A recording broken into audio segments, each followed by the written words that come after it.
welcome to the All in Wonder podcast. I'm Sarah Kinsella, And I'm Brenda Del Monte. and here we're joined by Jordyn Carroll. And in this series, we're talking about cultural responsiveness. So we're excited to talk to Jordyn about this topic. And Jordyn's an SLP in the Atlanta area, and we know Jordyn because we follow her on Instagram. JRC underscore the SLP. Thank you for having me. Very excited to be here. I'm Jordyn Carroll. I am a school-based speech language pathologist. Virtually, right now, I work for a school preschool through 12th grade, which is great. Love it. And then I also do some private with, I do virtual private as well. And then I do some home health. So good variety of things there. I went to a predominantly white institution for undergrad. It was a small private school. And then I went to a historically Black college, Howard University, for grad school. And so I have like both of those experiences really just propelled me to do what I do today. And yeah, I think I'm very passionate about culture and cultural responsiveness and representation. So I'm glad that you all have me here today. Yeah, thanks. Well, let's just start off with that. What perspectives did you gain from going to both of those institutions? Predominantly white, Yeah. predominantly black. Definitely. So I'm from Southern California. I'm from the West Coast as well. And it was pretty diverse. And I had like a pretty strong community where I lived. And then I went to the University of Redlands, was the private school for undergrad. And it was like the first time I experienced culture shock. Like it was just very white. I'd never experienced it before, but it's a private school. So it's really expensive. And a lot of like kids that have been in private school their whole lives, like that's where they attend, that kind of vibe. I got a scholarship there to play basketball, and so which is why I ended up going. And at the time, it actually was like number 3 in the country for communicative and sciences and disorders, the major. So I was like, well, this is perfect. Nobody knew what an SLP was, but I knew I wanted to be an SLP already. So I was like, okay, I'll make this work. And everybody was really nice. And then it was just a really bad time to go because I was in undergrad when Donald Trump first started running for president, and Trayvon Martin had just died. Like there was just racial tensions were very high. It was very high at the time. And I had a really hard time. It was my first time experiencing overt racism. I ended up co-founding the first multicultural sorority on my campus. And we just faced a lot of pushback, and people would basically telling us that we don't belong there. And like people were spray painting the N-word on buildings that like some of us were staying in. Wow. So yeah, it was a lot for like I went to college at 17. I was like I was under 20. It was just a lot. Was this 2016? Yep, that would have been 2016. So yeah, that was then, and really just understood what it meant to fight for something that was bigger than me and that I believed in, and learned how to be an activist and learned how to advocate for myself and other people. So that's why I really appreciated that experience. Obviously, it was very hard to go through at the time. But I learned so much about who I am and what I really want to do with myself in my life. And then I went to grad school, and I knew I wanted the opposite experience. So I chose to go to an HBCU.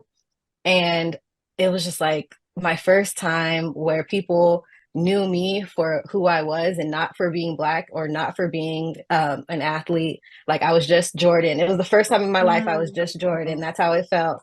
And people like told me I would be a good SLP because of who I am and because of how I wear my hair and because of my personality, and not in spite of those things. So that's when I just really learned like, wow, representation changed the game for me. Like I'm learning from people that look like me, that like share my culture, listen to the same music. My cohort, we all like share those same things as well. And I never experienced anything like it. And it's just like, wow, I really I want other people to feel this way. I don't want other people to feel like before I went to Howard, I never seen a Black speech pathologist, like didn't even know we existed. So that's why I actually started my social media. I was like, let me just be a face so people can see that we're here. And then, it turned into what it is today, but that's why I started it. That's really interesting. I think you posted something about how many Black speech pathologists there are.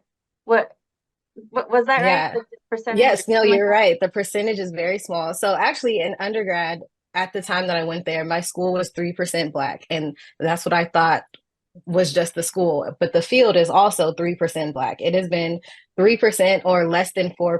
It's like 3 point something now. But it's been under Mm. 4% the entirety, like as long as speech pathology has existed. It has never Wow. surpassed that.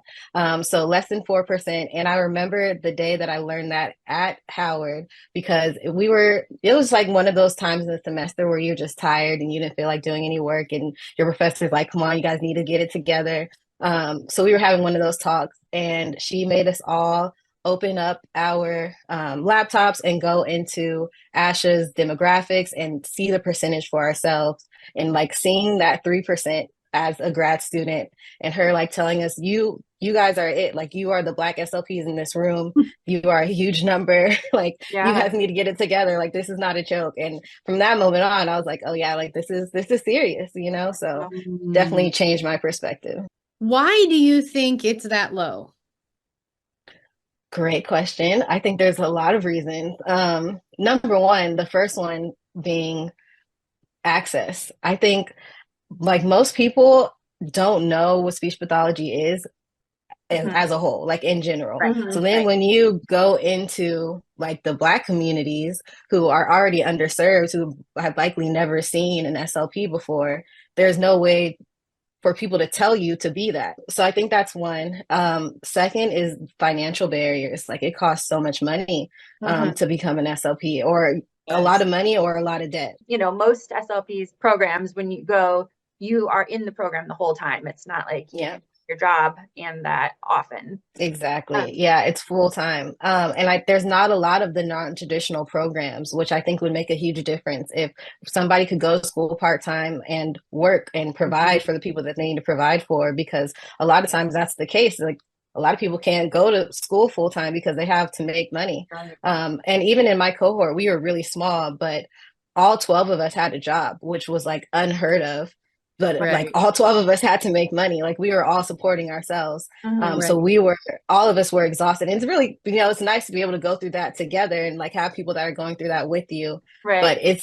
it's ridiculous. Like those 2 years were extremely hard because you had to work and you had clinic and then you were in grad school and then you had like all these different things going on. So I think those are really big barriers to that. Jordyn, so you said a lot of us don't even, most people don't know what SLPs do or even what the acronym stands for. And so you were leaving high school knowing you wanted to be an SLP. So just give us a little background about how did you know that if the representation was so poor? Yes, great follow-up question. And that's another point that I make all the time is I think every single Black SLP that I know is only in the field because they have a family member who's in either Mhm. education or healthcare. One of like the only two places where you'll actually hear about what an SLP is. I'm lucky that both of my parents were special educators. So I grew up Mm. in my mom's classroom. I knew I wanted to be an SLP since I was like 9 when I saw her go into my mom's class and she sat at her like little horseshoe table Mhm. and brought out all the toys and all the kids ran up to her. And then in 30 minutes, she got to get up and leave. And I was like, that looks perfect. I would love to do that. I knew very early. And my parents, they definitely, kept pushing me to it because they always told me like, you need to be autonomous. You don't like to listen to people. And I'm like, that makes sense. So this just worked out for me. I've always loved language. I love words. I think people take the ability to communicate for granted. Hmm. I think about that. I've always thought about that. Like since I was a kid, it's so cool that I can think of a thought and say it, and somebody else will understand what I'm thinking. Mhm. Like people don't understand how much it takes to make that happen because it's something that we do Mhm. consistently every single day.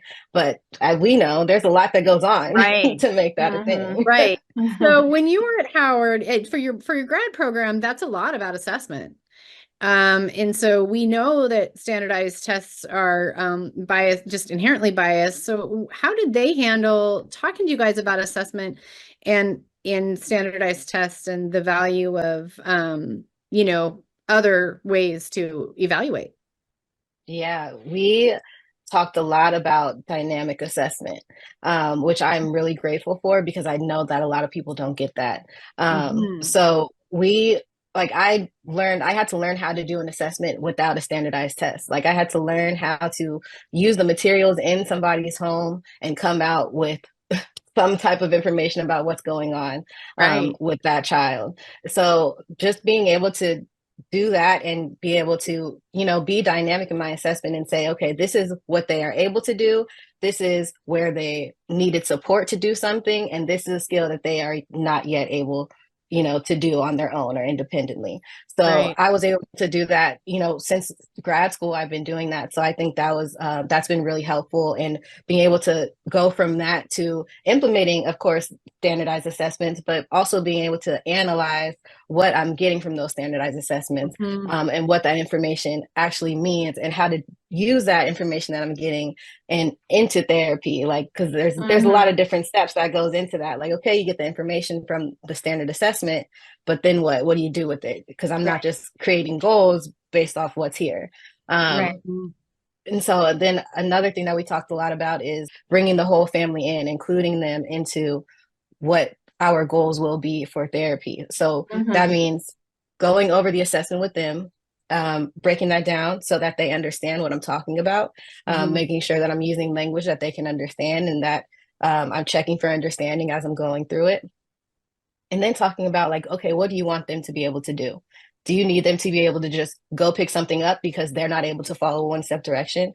And then what directions are they able to follow? What vocabulary are they using or are they able to understand? And what do you need them to do? What do you want them or for them Mhm. in at home? What do you want for them at school? And then combining all that information to decide on a treatment plan moving forward. Mhm. So I think it takes there's a lot of moving parts, I think, with dynamic assessment. But it includes the standard assessment. And I think it's important to get to the root cause of what's going on. Tell us a little bit about the population of students that you serve. Yes, well, the beauty of schools is you get them all, right? Mhm. So I definitely have a very wide variety. I have non-speaking preschoolers and I have non-speaking high schoolers. And then I have general ed students, I have stutterers, I have everything because that's what you get in public schools. Yes, Yeah. you do. So yeah, I have 4 AAC users. I'm trying to get 2 or 3 more. So I'm Mhm. working on those now. But it's something that I talk about more often this year, I think, than I have in Mhm. any other year, is just the benefit of it, the benefit of AAC, even if for students that you didn't consider, like, this is why I think it would be helpful for them, or even students who are speaking. This is why I still think we should consider it. Mhm. So there's been a lot of, like, education at the school I'm in. It's kind of in a smaller town, but just a lot of educating about why I think this is going to be helpful for everybody involved. And also, the company that I work for, we have an AAC specialist. So I'm able to call her in to back me up at any time, which has been great. Love her. Um, Yeah, that's great. so yeah, it's been wonderful. But AAC stuff is also perceived very differently from actually family to family. Let's just start there, right? If you're not having the conversations with the families, you don't know what Mhm. they don't know. You know what I'm saying? So Exactly. in the schools, I think we often just don't see enough dialogue between therapists and families. Think as That's one of the things that has shocked me, is, like, we're professionals in communicating, and I think that we don't always do a great job of communicating with our Mhm. families, with our parents. I think that can be difficult. I think, one, because I think that we forget what we know is not common knowledge. So I think that we don't always, like, break it down in the way that it needs to be, Yeah. or just we don't we don't communicate in the way that it's able to be understood. And I Right. think that can be intimidating for families. It can be frustrating. It can be confusing when we're just throwing all this information in words they don't know or never heard at them, and it's just too much for them to process. And that makes therapy scary. That makes you intimidating. Mhm. That makes it seem like you're above them and we're not on the same team. So Mhm. that's something that I like from the beginning I was taught, like that's what I'm here to establish from the start. Like we are all here to work towards the same goal, which is helping the child. And I'm on your team to do that, and we're going to do it together. Mhm. Um, so I think that communication piece is very important. I think we all, like you said, we have all the information and we just spew it out, and everybody doesn't catch it in the same way. So I think that's something that's really important when you're starting to work with a family, and even just as you continue on, like that's something I definitely reiterate all the time. Like we're on the same team, we're working towards the same goal. And I think being able to break down what your role is as well as what the parents' role is something that I don't see often as well. Like Mhm. I just did a talk with a private practice, and they were telling me like they're having so much difficulty with parents not being involved, or like they'd go into the home for a session and the parent would just leave the room. And I think a lot of that starts with the parent education. Like I have your child for maybe 5% of the time, and you're Right. with them the other 90%. So I need you to know what I'm doing so that you can do it with them, so that we can all see the progress. Like that's part of being on the team. So we're going to Right. talk about the roles of this team, from the beginning to get that buy-in. We were thinking about culture, right? And we all have a culture, but when a culture is different from yours and you're working with students whose culture is different from yours, what would you say are some things that we should think about? Yeah, I think the first thing for me is always awareness, like being aware of your own identity, being aware of your own privilege, and even just like you said, everybody has a culture, and everybody doesn't feel that way, which is what happens when you're a part of a dominant culture, because you feel like you're the norm. But you do have a culture. It might be white American culture, but it is a culture. So I think being aware of what that is, being aware of your own different identities, your intersectional identities, and then what privileges come from that. I think that's number one, because that's going to help you identify like how you show up in the world, how people might react to you, or how you want to be perceived, and what you might need to say at the start of something to change how you're perceived. Because again, if people just see how you look, you might be perceived a certain way, or if people see how you look, know that you're educated, know that you probably have a good amount of money compared to, in Mhm. comparison. Like those are already three different things that one might make somebody else feel inferior, when that is the opposite of what you want them to feel. You want them to feel empowered. Right. Um, I think the next one is kind of along the same lines, as like identifying your implicit biases. Like that's like the next step of identifying your identity, your privileges, and then next would be, what biases do I have, or what areas of ignorance do I have, which is not a bad thing. Ignorance just means like you don't know something. There's a lot of Mhm. cultures I don't know things about, which is Mhm. fine. But like what can I do to mitigate that? Like what can I do to learn more about it before I'm in the room with this family? Or what can I get to know about this individual, so that I'm not just grouping them all into this one thing I know about the culture. Right. So I think, yeah, that would be number two. My third one, which is for me, is like it's how I live life. I feel like I've always felt like you can learn something from anybody. I learn from my kids all the time. Like they tell me things I didn't know. I learned something. Like you can learn Mhm. from anybody. You can learn from any conversation. So I think just being humble and being able to understand, like, you're not perfect. You might make a mistake. You might say the wrong thing. That's okay. It's, like as long as you go in to establish this relationship and this connection, and that you're on the same team, like I keep saying, like everything else is going to be fine. Like you're not going to be canceled because you said the wrong thing, or you're not going to, like get fired for Mhm. making a mistake. As long as Right. people know what your intentions are, and your intention is to be culturally responsive, or your intention is to get to know the family as an individual family, as well as getting to know their family culture, their broader culture, I think you'll be okay. So much about just listening, right? And Yeah. wanting to know, being open to know more. And Yeah. most of it honestly can't really be taught in school, because you're talking about individual cultures, like when you're in a Yeah. family you're in home base. It's like, what is this family dynamic? What are Exactly. your family contributing factors? Where are your pain points? That's family to family, you know. Yeah. But I think you're right too in saying that, like, you know, if you say the wrong thing, like, don't let a mistake or shame or anything prevent you from putting one step before another and saying, oh, that was the wrong word to say, but I'm still here to make a human connection. Yes, exactly. And I think one thing I see with that often is people like that have the all the right intentions that make a mistake and say the wrong thing. This is something that I learned actually from the queer community. Like when you use the wrong name with somebody or use the wrong pronoun, just apologize, correct it, and move on. Like that's it. Just make it simple. I'm sorry I used that word. This is what I meant to say, and then continue on with the conversation. Mm. I think a lot of times when we make a mistake, or this is something that happens in American culture a lot, is when we make a mistake that we actually feel bad about, we make it about ourselves and how bad we feel instead of the Mm-hmm. person that we made the mistake against.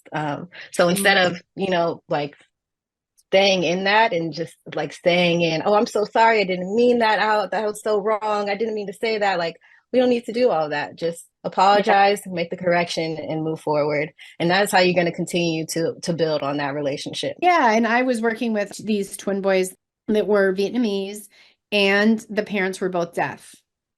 So they know Vietnamese sign language. Okay. Even ASL icons on the Right. device It's not going to work. are not going to work. Yeah, it was just like there was so many pieces to deaf culture, to Yeah. Vietnamese culture, Mm-hmm. and then twins with autism. And I'm still in the process of learning, obviously, and I have not mastered any of that. You know Right. what I'm Yeah. saying? Yeah. And Yeah. the next Vietnamese deaf family that I meet, it will not be applied in that sense, right?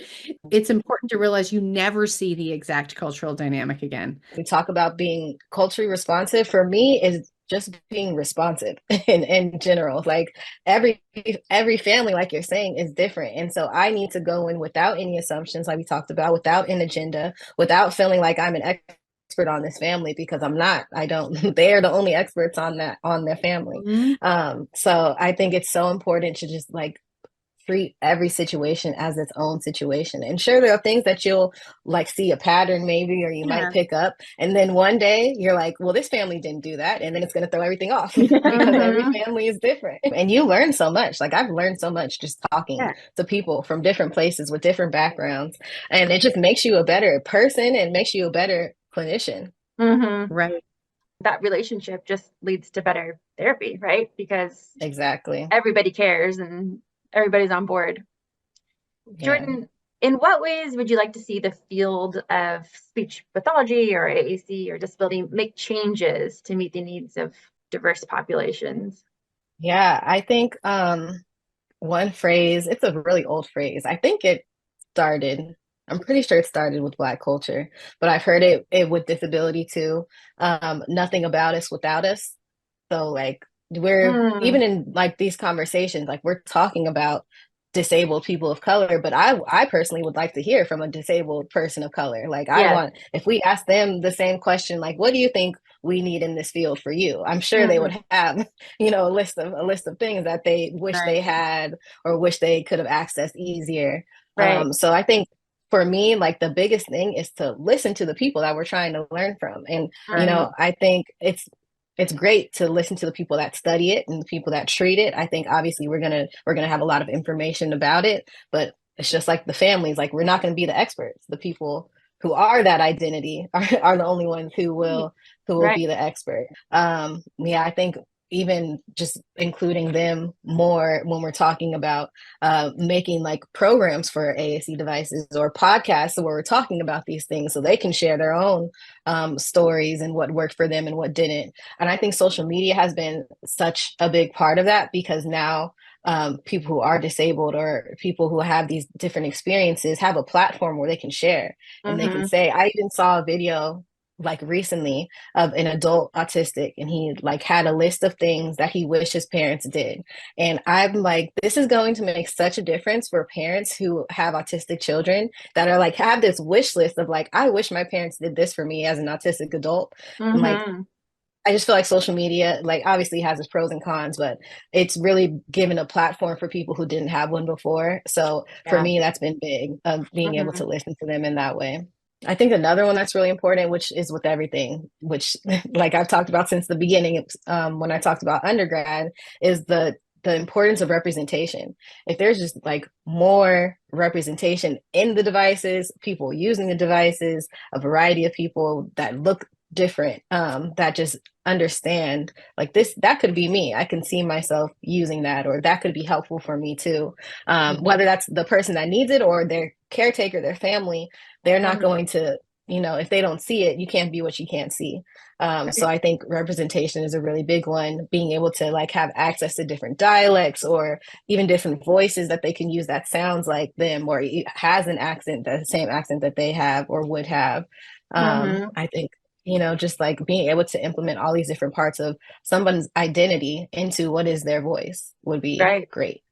And even like the therapy materials and the books you're reading with students while you're working on goals, all of it. Exactly. Mm-hmm. Mm-hmm.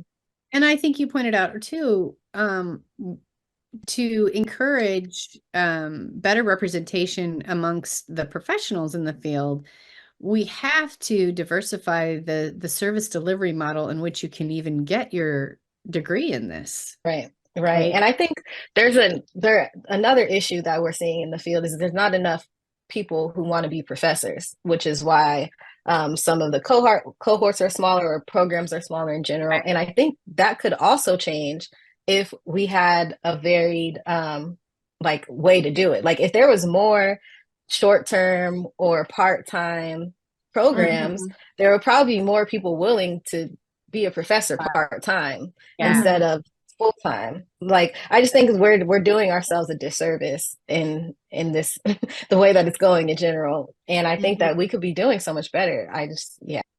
I could see what a benefit it would be to having your professor also in the field, right? And they're pulling from Exactly. experiences that are currently happening in their practice.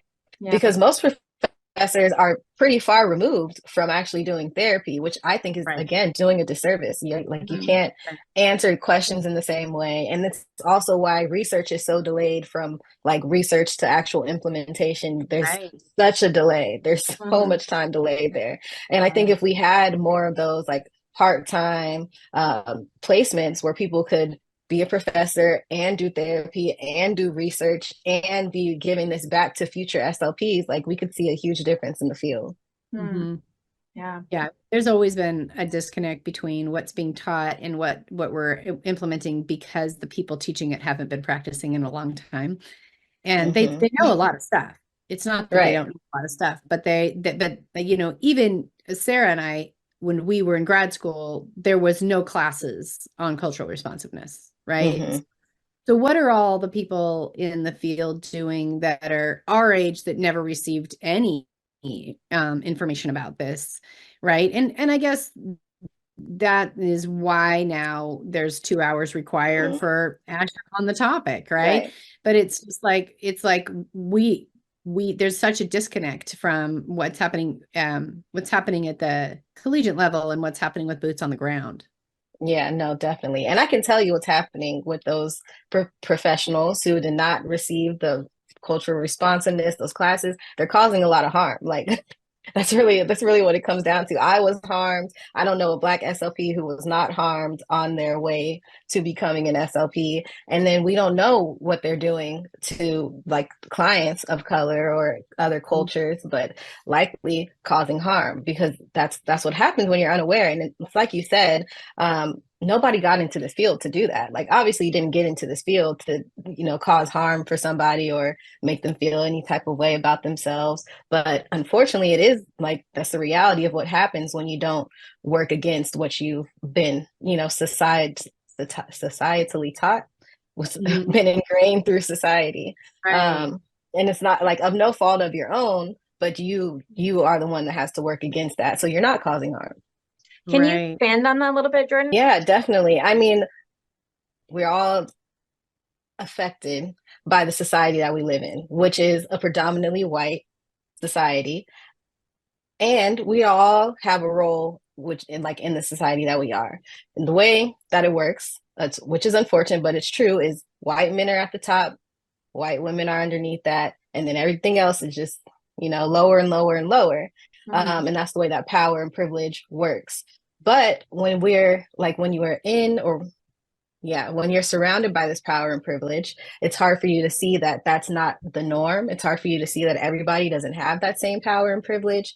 Um, and also, another thing that happens is called symbolic annihilation, which is when you're seeing, everybody that's in a place of importance, your doctors, the people on TV, the people that you uphold and respect, when they all look like you, and everybody that's important looks like you subconsciously are like to understand that the people who don't look like me are not as important. They are not supposed to be in these important positions because you've never seen that. It doesn't it doesn't make sense because your entire life this is what you've seen. So like this is society that we live in, and it's not just white people. Like we all live in this society. Like I've had to actively work against that. Like I said, I'd never seen a Black SLP before, and I didn't know it could be a thing. I didn't know we existed. So I had to actively work against that because we're all getting the same influence. So just being able to understand that and then actively work against that, because that would be an unconscious bias because you're not aware of it, Right. If you have been harmed by this, what do you do now? Question. I think for me, I think harm can look different for everybody. Like Okay. for me, my harm was in undergrad, like being told that I couldn't be an SLP, that I should drop out of the major, that my hair was unprofessional, that the way I dressed was unprofessional, like all these different things. I was micromanaged in the clinic. They told me I wouldn't get into grad school. I sat with my advisor. I had already taken the GRE. Like my score was fine. It was good enough. I don't know what it was, but it was good enough. Yeah. And my GPA was great. And we go through a list of like 50 schools, 50 colleges, and I'm looking at the requirements. Like the list had the GRE requirement, the GPA requirement. I met all 50 of them. And she sat there and scrolled through the list with me and was like, yeah, none of these places are going to accept you. I'm like so confused. I'm looking at the list with her. Like, what do you mean? You have my GRE score. You have my, what list are you looking at? Yeah. I was so confused. And she was like, yeah, no, none of them are going to accept you. And then like, there was less than a minute. There was no conversation after that, and like it was over. Like she sent me out the door with a packet for a gap year, to take a gap year because I wouldn't get, because in her mind I wouldn't get into grad school. Yeah, there's a lot of experiences like that, unfortunately. But I think that for me that turned into like, okay, well, the imposter syndrome, like maybe I don't belong, or maybe I do like have to do a little bit extra, or like whatever that might look like. And just like having to actively intentionally tell myself that like I've earned to be here, just like, or if not more than everybody else. For me that was my harm, but I know that there are so many SLPs with way worse stories, which is for me, when I hear them, I'm like, man, like I know I had it bad because I know how it impacted me. But to hear other people's stories who had it worse, like that's what hurts me, because I know how I felt. So I can't imagine how those people felt. So for me, like, I guess what do I do now is things like this, like share my story so other people know that they're not alone, which is why I'm on social media. So people understand like you can make it through it, and what other people are doing or saying is false. It's not okay. You do belong here. Yeah, I think just being intentional about those things. Right. Yeah. We're so glad you did join us to share your story. Tell us again how we can find you on Instagram and any other ways people can learn more. Yeah, definitely. My Instagram, JRC_the SLP. I have a website, jrctheslp.com, where I sell different things. I also have a blog there. So that's some more information. Yeah, all my social media is the same. I'm on Etsy too. Is there anything else that you were hoping we'd ask, or that you really wanted to share that we either unintentionally glossed over or didn't get to today? One thing that I feel like is very important that I want us as providers to know so that we can then, do the right thing with it, is that the families and the parents are the most valuable people in the room, like at all times. Yeah. And I think that we as clinicians can get like frustrated sometimes with maybe the way that parents are, or like not understanding why they do or don't do some things. And I think that it's just important that we remember that they're the most valuable person. They are the experts. They know their child best. They know what they need. And we have the knowledge, and our knowledge is only to help them. It's not to change them. It's not to force them to do anything. It's to help them in any way that they need help, in any way that we are able to do that. So I think that's really important. I actually did a presentation for this other organization I wanted to shout out. It's The Color of Autism. They are a really cool organization. You should look them up. They do a lot of different programs. They do a lot of help for families, especially families of color, obviously. So check them out. Okay. I did a presentation for them. They did a parent presentation, which is great. They do it for free. And it was called "You Are the Real MVP," so that they know they are the most important person. But definitely just want to keep that in mind. That's got to be the backbone of all of it. Yeah, for sure. Thank you for having me. Really enjoyed talking with you. Yes, thank you for taking the time to talk to us. It was super helpful.